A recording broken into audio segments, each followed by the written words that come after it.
Sometimes don't you just need a quick moment of inspiration? Or maybe you just need a moment of caffeinated contemplation to reflect on life? That's the idea behind my weekly Coffee with Nicoa espresso shots. I'll be sharing short jolts of inspiration in each clip in addition to my longer Coffee with Nicoa interview episodes.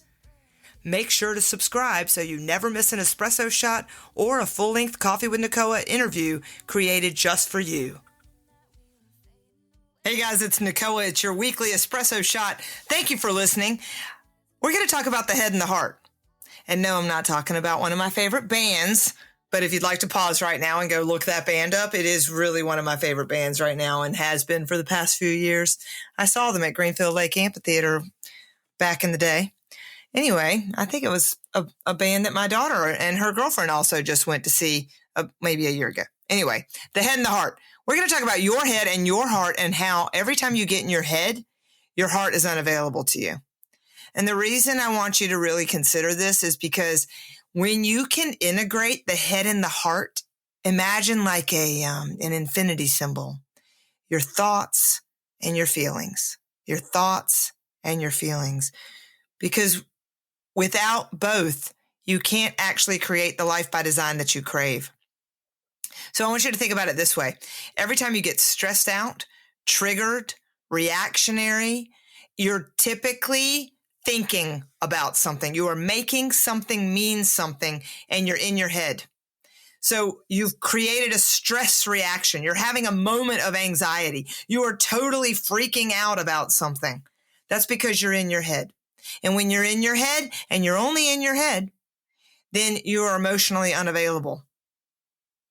So let's pause long enough to say, oh my God, I'm stressed out and I'm reacting to something. Okay, let me observe. Let me observe the thought I'm having.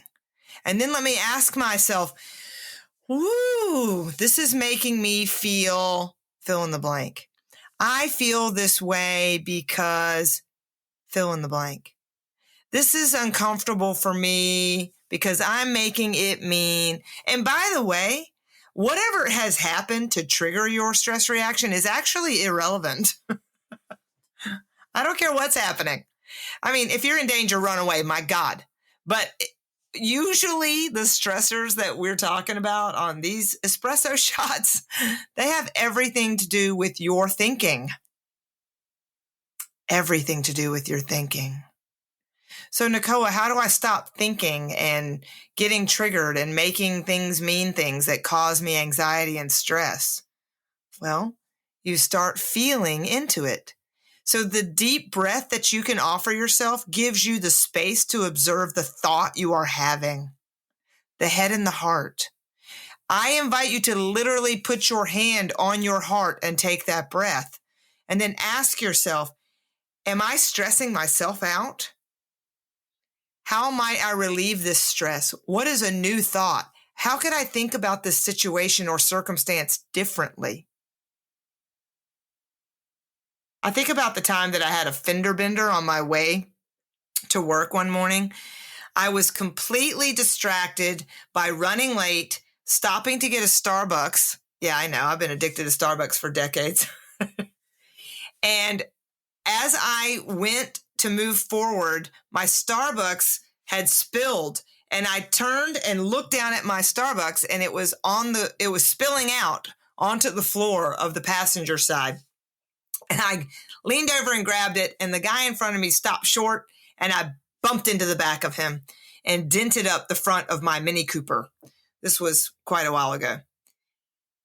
And I remember in that moment, my initial stress reaction was that I was an idiot. I was so mad at myself. How could I have let this happen?